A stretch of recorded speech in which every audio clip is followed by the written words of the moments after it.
por que eu te trouxe aqui? Eu falei de lesão, da minha lesão, né? A gente sabe que muitos se lesionam, né? E existem umas certas doenças, entre aspas, né? Algumas lesões, na verdade, não seria nem doença, que acometem mais os corredores. As lesões mais comuns nos corredores. Então, esse vai ser o nosso tema, e nada mais justo do que trazer uma corredora que Que corre massa. muito, que sabe o que a gente passa e que é médica do esporte. Né? Perfeito. Por isso que eu estou bastante feliz de você estar aqui com a gente hoje. Quais as Vamos. lesões mais comuns nos corredores? Olha, vou falar por essa semana aqui no consultório. Hoje está sendo lesões por sobrecarga, que é o que a gente chama de overuse, ou lesões porque a pessoa acabou de sair da pandemia e está vindo para a rua, para o excesso de provas, para um volume que estava do zero para uma meia ou para uma maratona. Então, são as lesões por sobrecarga. Então, elas começam assim, desde um edema ósseo, que é uma inflamação dentro do osso, até uma fratura por estresse. Então, hoje está sendo o carro-chefe essas lesões ósseas por sobrecarga. É o que eu tenho mais visto aqui no consultório. Você quer que eu fale um pouquinho de cada uma ou quer que eu fale um pouco mais Pode dessa? falar. Pode falar? Então, assim, a gente tem... Eu gosto sempre de dar o exemplo do soufflé, daquele chocolate todo areado. Deixa eu até pegar aqui para mostrar para vocês um modelo. Ó. Não sei se você consegue ver que o nosso osso Sim. tem esse trabeculado aqui, ó.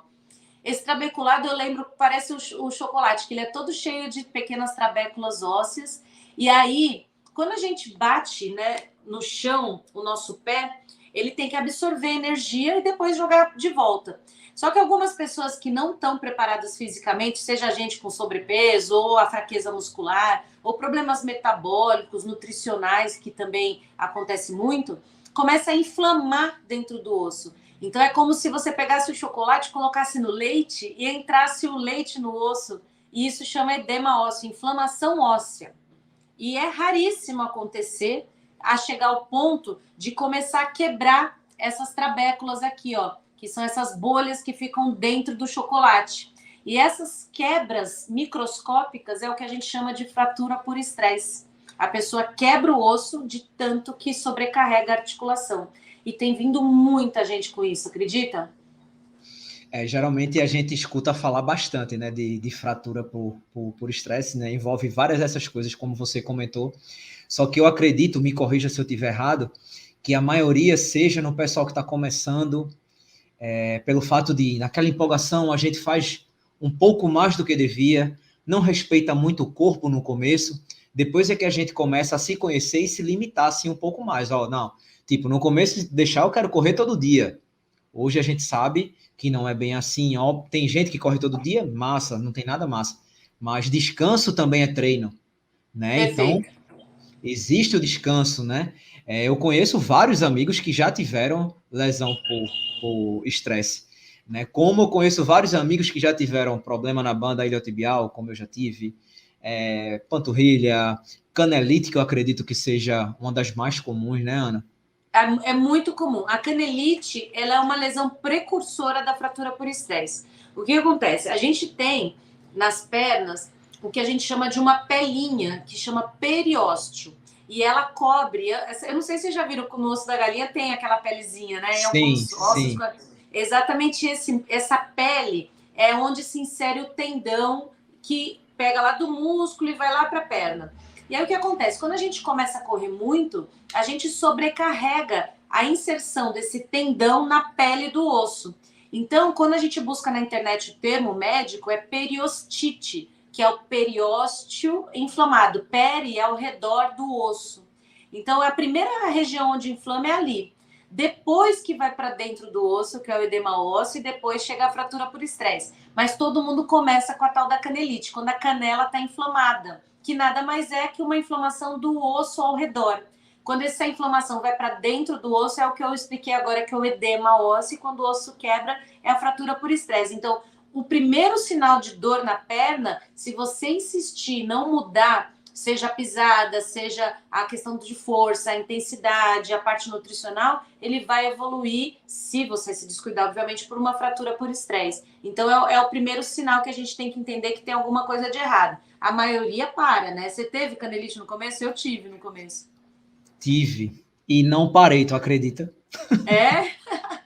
É como eu te falo, a gente no começo, como é que eu posso falar? Nós somos muito irresponsáveis no começo. Né? A gente não treina com orientação no começo, a gente não faz fortalecimento, corre de qualquer forma. Óbvio que é até normal, né? Você não tem tanta expertise ainda, mas depois, quando você começa a pesquisar um pouco, é quando você diz: caramba, eu estava fazendo tudo errado. E foi quando eu fiz a minha primeira maratona, praticamente, entre aspas, sem orientação, só peguei orientação já no final, estava faltando um mês e pouco. Eu tenho um Nossa. irmão que é personal, mas ele não é especialista em corrida, mas já me orientou um pouco, me passou uma planilha e tal, mas não, quase o ciclo todo eu fiz na doida, assim, bem maluco, não vou mentir, eu não indico para ninguém o que eu fiz, né? A Deu maioria das certo? pessoas buscam a superação, né? Então, se você Sim, consegue adaptar, foi o que aconteceu com você. Você adaptou a sua dor a alguma mudança comportamental, ou até mesmo do tipo, estilo do treino, alguma coisa você fez para isso não evoluir. Mas quando a pessoa ela continua sem essas orientações, na maioria das vezes isso se agrava, né? Então, por isso que eu falo, quando que você sabe que está lesionado? Quando aquela dor ela te incapacita de continuar treinando na mesma performance que você estava. Então, se você começa a mancar, seu pace não é o mesmo, é melhor você realmente segurar um pouco, tratar ou mudar alguma coisa. Deve ter sido o que você fez, você deve ter feito alguma adaptação, mudou e aí você se adaptou.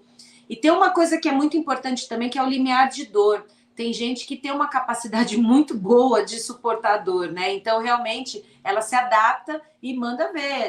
Eu falo que são os ultras, né? As pessoas que fazem maratonas, ultramaratonas, os Irons, né? O Ironman. E são pessoas realmente muito resilientes, né? Pessoas que são, a gente chama de fortes, mas na verdade, para mim, é um limiar de dor realmente bem baixo, uma capacidade muito boa de força e resistência, e é por isso que eles não se machucam tanto quanto o amador, que é o que você falou, a inexperiência, né? Mas sempre vale a pena buscar, a partir do momento que você detecta essas dores, buscar ajuda, e vai desde a parte nutricional, o educador físico que você falou do seu irmão, a parte médica que eu acho fundamental para fazer o check-up, né?